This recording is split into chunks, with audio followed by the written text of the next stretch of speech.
Markus 16 ayat yang ke-9 sampai 18. Setelah Yesus bangkit pagi-pagi pada hari pertama minggu itu, ia mula-mula menampakkan dirinya kepada Maria Magdalena. Daripadanya Yesus pernah mengusir 7 setan. Lalu perempuan itu pergi memberitahukannya kepada mereka yang selalu mengiringi Yesus dan yang pada waktu itu sedang berkabung dan menangis. Tetapi ketika mereka mendengar bahwa Yesus hidup dan telah dilihat olehnya, mereka tidak percaya. Sesudah itu ia menampakkan diri dalam rupa yang lain kepada 2 orang dari mereka, ketika keduanya dalam perjalanan keluar kota. Lalu kembalilah mereka dan memberitahukannya kepada teman-teman yang lain. Tetapi kepada mereka pun teman-teman itu tidak percaya. Akhirnya ia menampakkan diri kepada ke-11 orang itu ketika mereka sedang makan. Dan ia mencela ketidakpercayaan dan kedegilan hati mereka, oleh karena mereka tidak percaya kepada orang-orang yang telah melihat dia sesudah kebangkitannya. Lalu ia berkata kepada mereka, "Pergilah ke seluruh dunia, beritakanlah Injil kepada segala makhluk. Siapa yang percaya dan dibaptis akan diselamatkan, tetapi siapa yang tidak percaya akan dihukum. Tanda-tanda ini akan menyertai orang-orang yang percaya. Mereka akan mengusir setan-setan demi namaku.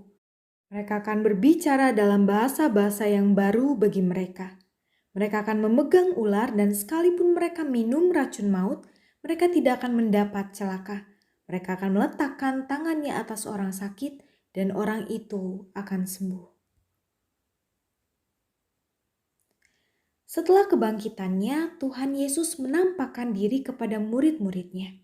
Berawal dari Maria Magdalena, yang dari kesedihannya ia diutus untuk mewartakan kesaksian akan kebangkitan Tuhan kepada para muridnya.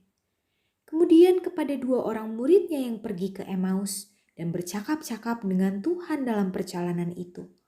Yang kemudian mereka diubahkan dari duka cita menjadi kembali bersemangat untuk kembali ke Yerusalem untuk mewartakan tentang kebangkitan Tuhan.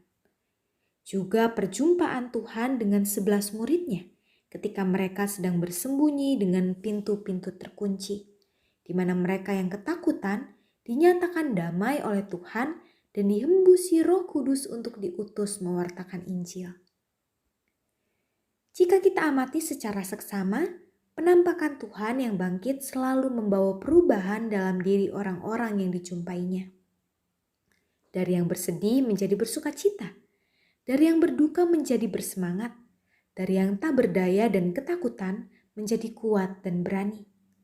Perjumpaan dengan Tuhan juga membawa pergerakan, di mana mereka yang berdiam, mereka yang melarikan diri, dan mereka yang bersembunyi digerakkan untuk mewartakan tentang kebangkitan Tuhan dan juga berita Injil ke seluruh dunia dan diberi kuasa hingga banyak yang percaya pada Tuhan.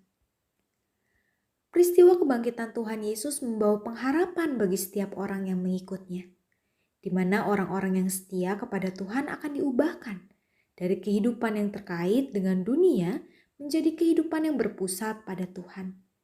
Juga melaluinya kita dimampukan untuk menyatakan perubahan itu dalam kehidupan sehari-hari untuk mempersaksikan karya Kristus yang bangkit.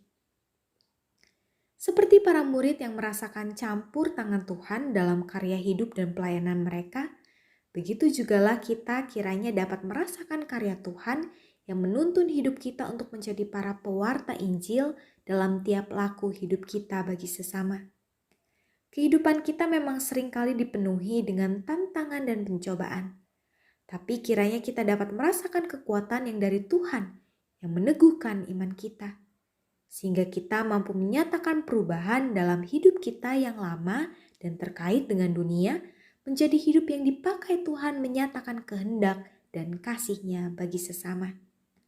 Tuhan memampukan kita untuk menyatakan kesaksian akan kebangkitan-Nya di dalam kehidupan kita, karena kebangkitan-Nya mengubahkan dan menguatkan kita. Amin.